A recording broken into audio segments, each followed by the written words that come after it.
En primer lugar, es un gran placer y un gran honor estar aquí con ustedes en la Universidad Nacional de Córdoba y en esta ciudad y en esta provincia de Córdoba.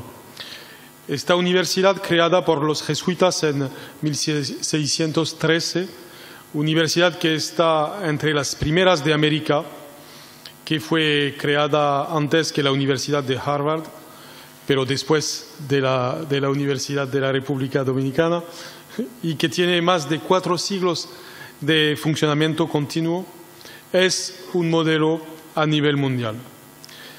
El desarrollo de la Universidad Nacional de Córdoba ha sido uno de los ingredientes fundamentales de la influencia cultural y científica de esta ciudad y de esta provincia, conocida como la Docta, que ha constituido un lugar de gran atractivo para estudiantes y profesores de América Latina y reconocido por su excelencia de sus formaciones y de sus investigaciones en el resto del mundo. Un solo ejemplo de la importancia de la influencia de la Docta es en esta ciudad que fue creada la primera Academia de Ciencias de la Argentina, creada por Domingo Faustino Sarmiento en la década de 1860.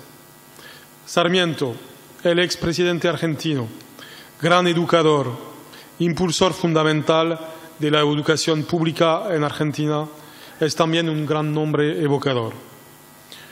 No es por ello casual que haya sido en Córdoba que el movimiento estudiantil haya dado a conocer sus reclamos y sus propuestas mediante el famoso Manifiesto Liminar de junio de 1918, redactado por Deodoro Roca y que constituyó la base y sintetizó los fundamentos de la reforma universitaria de la que hoy conmemoramos su centenario. La palabra Córdoba es una palabra evocadora.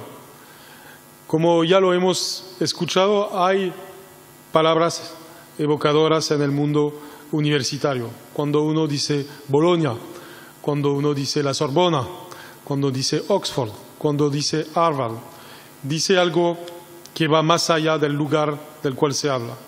Es lo mismo con Córdoba, no solamente por el grito de 1918, pero también por toda la historia de esta universidad. Por eso es un gran honor para mí de tener este doctorado honoris causa hoy. Me parece que desde el principio esta universidad se ha planteado en el centro de la pregunta eterna de cada institución académica. Y esta pregunta eterna es cómo hacer avanzar la sabiduría, el conocimiento del ser humano. Por eso la universidad no empieza con el siglo XIII, empieza en el siglo XIII en la historia occidental, pero si uno mira el siglo V antes de Jesucristo, por supuesto ya había la academia, ya había la misma pregunta y por lo menos es nuestra primera fuente de interrogación y la primera fuente de interrogación es también la primera fuente de progreso. Y Córdoba, como una de las primeras universidades de América Latina, ha sido desde el principio un lugar donde se crea en la independencia de la institución académica y se crea en la idea del progreso.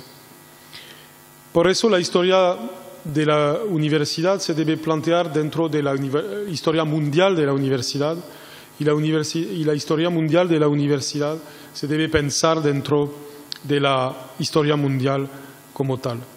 Y yo hago un paralelo entre los paradigmas de la universidad y los paradigmas del mundo. De cierta manera, cuando se creó Córdoba, estábamos en el paradigma antiguo, el paradigma del bueno y del justo. Fue una universidad católica con los valores de la religión católica que tenía como, y que sigue teniendo en su centro, el valor del bien, del justo, del ideal del hombre, que es también el ideal metafísico de alcanzar al bueno.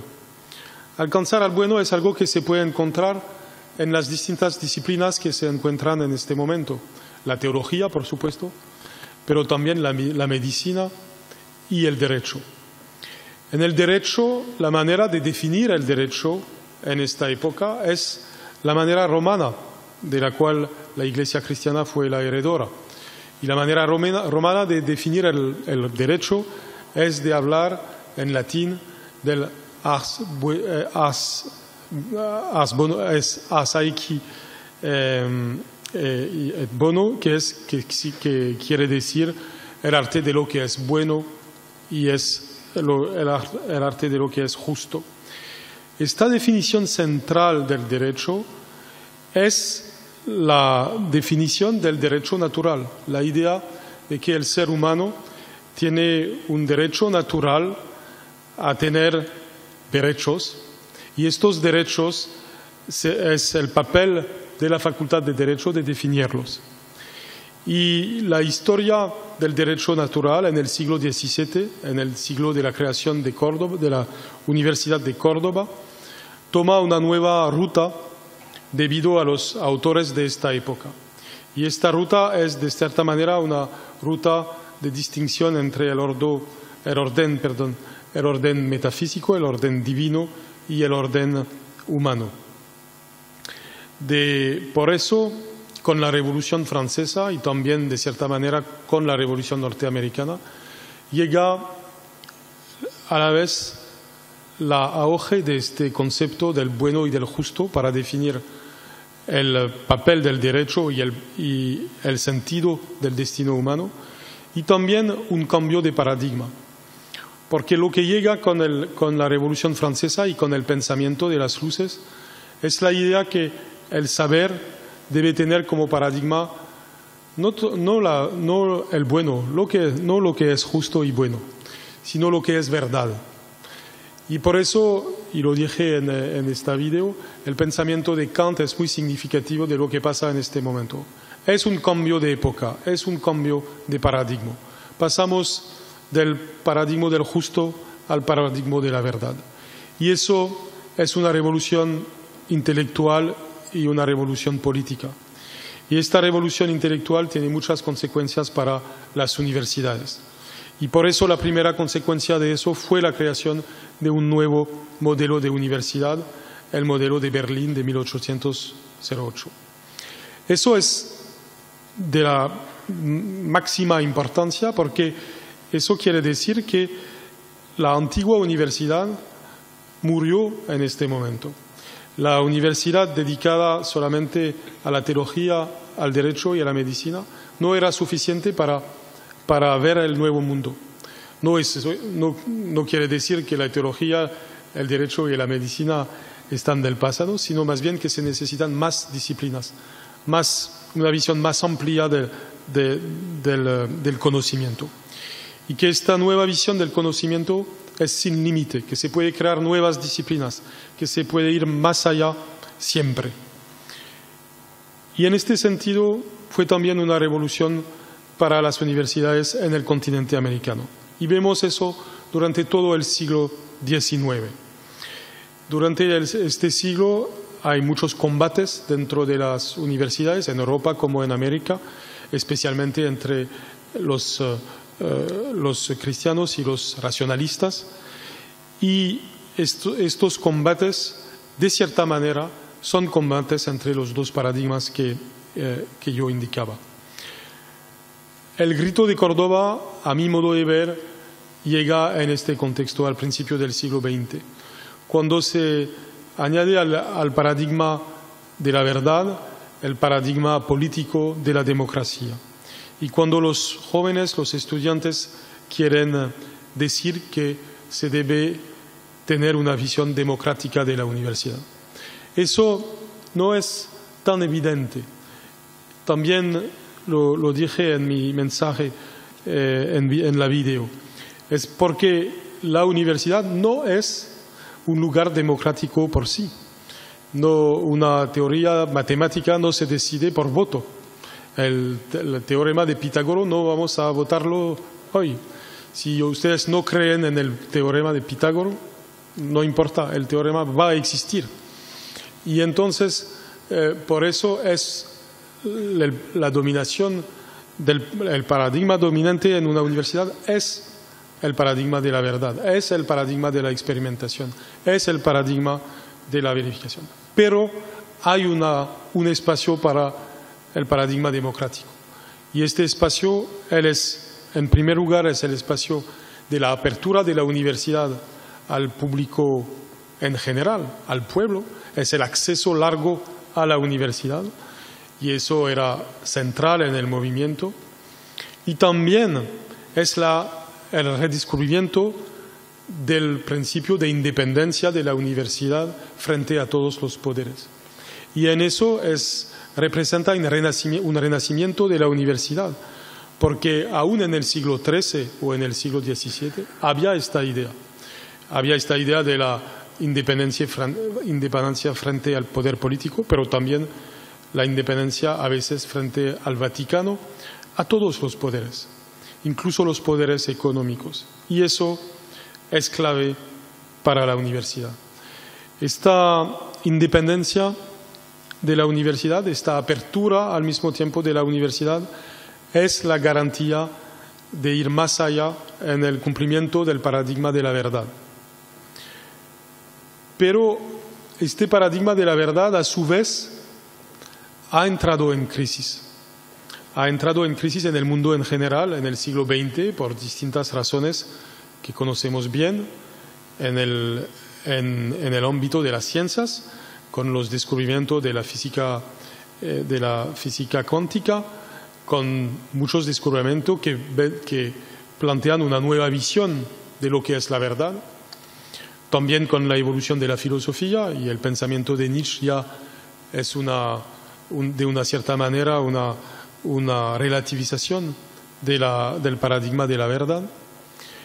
Pero también la historia humana del siglo XX es una relativización del paradigma de la verdad, porque las dos guerras mundiales en particular han planteado una nueva interrogación en la historia humana. El progreso no es cierto.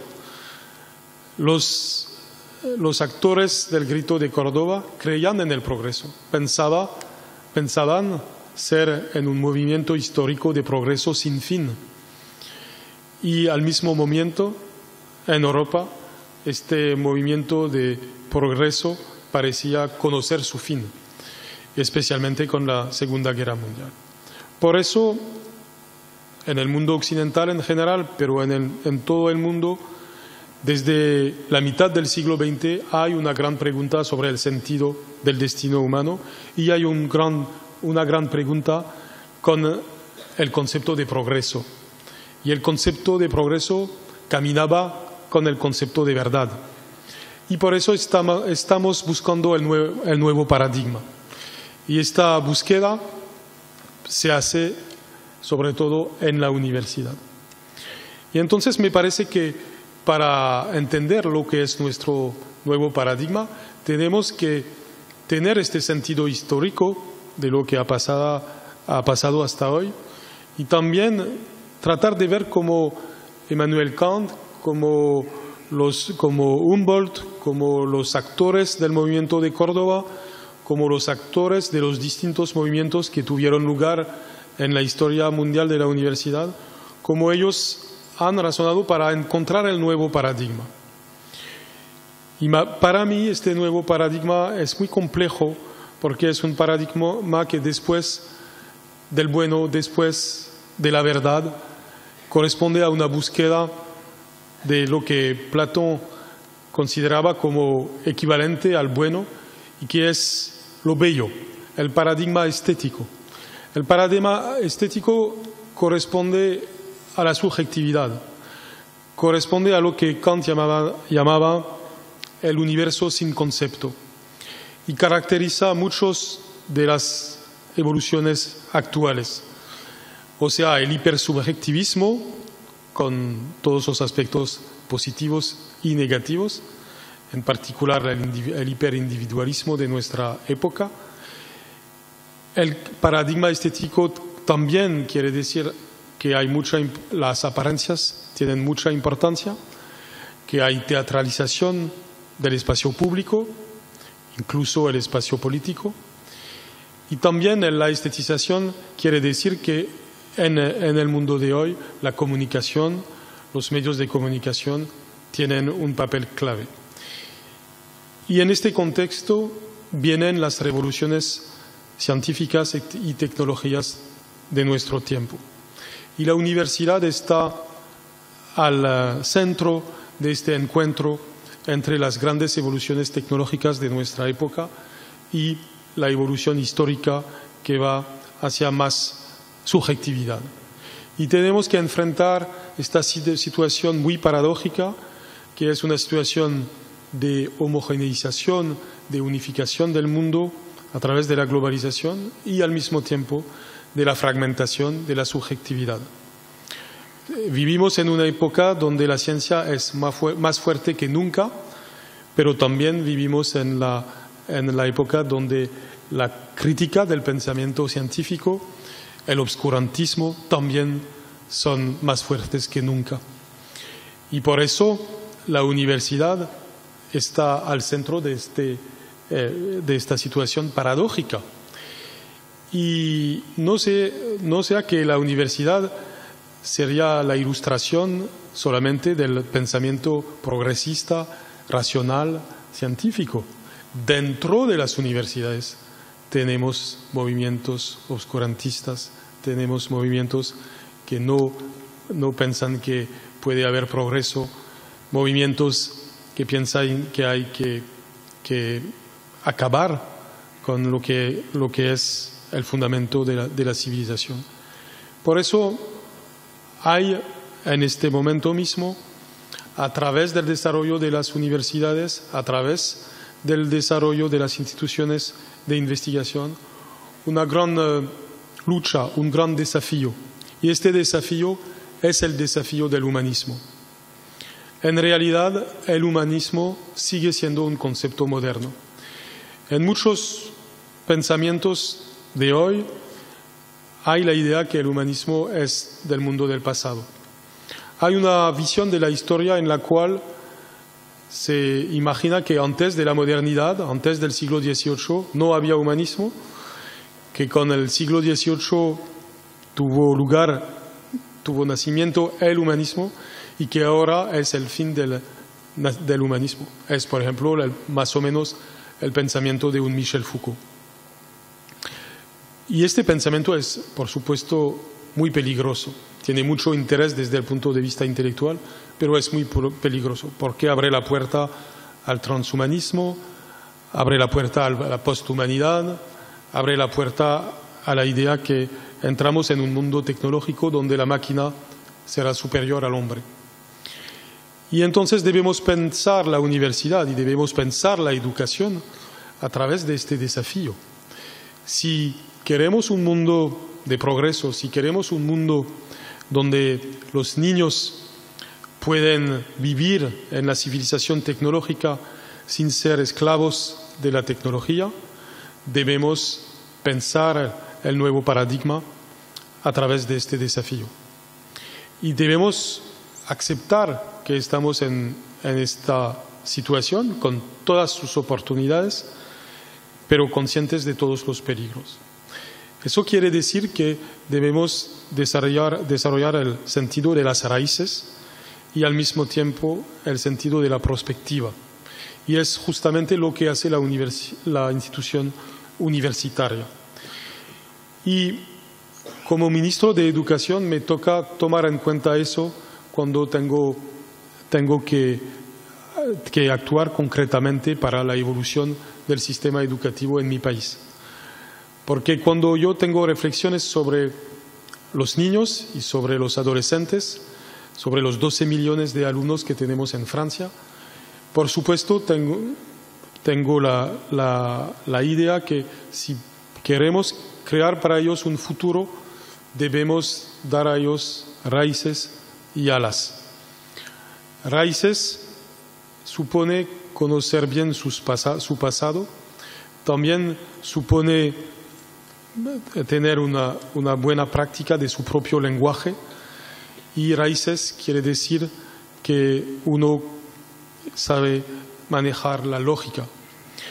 Eso es al centro de la reforma que estamos haciendo de la escuela primaria y lo estamos haciendo a través de una referencia permanente a la ciencia, porque las políticas públicas de educación en el siglo XXI se debe hacer no a partir de opiniones, no a partir de una opinión que vence a través de un voto, sino a través de una visión comprobada que ha mostrado su interés para el ser humano. Por ejemplo, la medida más importante que hemos tomado desde un año, desde que Emmanuel Macron ha sido elegido como presidente de la República, ha sido la división por 2 de las clases en los barrios pobres de Francia. Para 20% de la población eso quiere decir que ahora, cuando tienen 6 años o 7 años, durante 2 años, cuando empiezan a leer, a escribir, a calcular, son 12 alumnos en la clase. 12 alumnos sabemos que es positivo porque tenemos estudios nacionales e internacionales que nos muestran que eso es eficaz para ellos.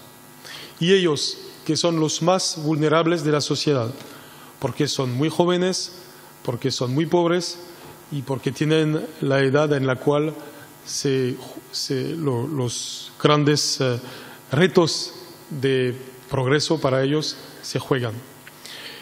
Estos niños, entonces, hemos hecho algo que, a nuestro modo de ver, hemos hecho algo que les va a dar un buen punto de partida en la vida. Y no lo hemos hecho porque un día tuvimos esta idea, sino que hemos buscado la cosa que podía ser más eficaz para luchar contra las inigualdades concretas. En el mismo sentido, ha habido esta reforma que Hugo mencionó sobre el bachillerato. Yo podría hablar 2 horas de eso, pero voy solamente a dar 2 ejemplos de las consecuencias de eso. La primera inspiración que tuvimos fue de hacer que los alumnos del futuro, preparando un examen, el bachillerato, en realidad preparan su futuro. Es la idea de ir más allá de un examen, de lo que es un concurso o un examen. En Francia hay una palabra negativa que es bachoter. Bachoter es una palabra que se inventó a partir del baccalaureat para decir que alguien trabaja de manera artificial, al último momento, para alcanzar a tener el examen, pero sin más sentido que tener el examen. El nuevo concepto del examen es que preparando el examen, el estudiante va a preparar lo que pasa después del examen, o sea, el éxito en la universidad. Y por eso hemos pensado el nuevo liceo y el nuevo bachillerato, pensando a los requisitos para el éxito en la universidad. Y eso nos lleva a una evolución de la manera de evaluar al estudiante, pero también una evolución del contenido de los programas, tomando en cuenta los progresos tecnológicos. Y, por ejemplo, hay nuevas disciplinas en el futuro liceo, dentro de las cuales la disciplina digital, las ciencias informáticas entran de manera oficial, con un programa oficial en la escuela francesa a través de esta reforma. Eso para nosotros es clave, es una manera de preparar el futuro para nuestros alumnos. Es una manera también de tener un equilibrio entre la preparación a la civilización tecnológica y el humanismo, porque el humanismo sigue siendo nuestra referencia clave. Entonces, la cuestión de la educación y del humanismo en la era de la civilización tecnológica nos lleva a pensar que debemos tener referencias de acción cuando se trata de reformar la educación, que sea la enseñanza escolar o la enseñanza superior. El primer criterio es la referencia a la ciencia. Si queremos ser fieles al espíritu inicial del mundo académico, debemos actuar haciendo referencia a la ciencia, sin caer en el cientismo, por supuesto. La educación, Montaigne decía que era la ciencia más importante y más compleja de la vida. Y tenía razón. No hay una ecuación de la educación, no hay algo totalmente cierto en materia de educación. Pero sí hay luces, sí hay experiencias, sí hay teorías comprobadas y teorías que no lo son. Y por eso debemos avanzar así. El segundo elemento es el desarrollo internacional, es la comparación internacional. Porque por la misma razón podemos progresar si miramos al otro. Por supuesto, no debemos caer en la estandarización. Para el primer criterio no debemos caer en el cientismo y no debemos caer en la estandarización. No debemos buscar una especie de modelo mundial que sería el mismo para todo el mundo, porque cada país y cada colectividad tiene su propio genio. Pero sí podemos mirar al otro para ver lo que funciona y lo que no funciona. Y por eso unas de nuestras reformas tienen una inspiración extranjera. La reforma del bachillerato, por ejemplo, introduce un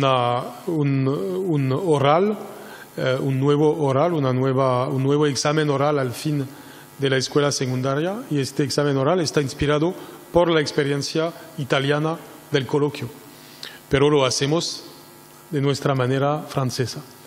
Eso es un ejemplo entre muchos de los progresos que podemos hacer gracias a la comparación. Y es también una de las razones de mi presencia hoy en Argentina.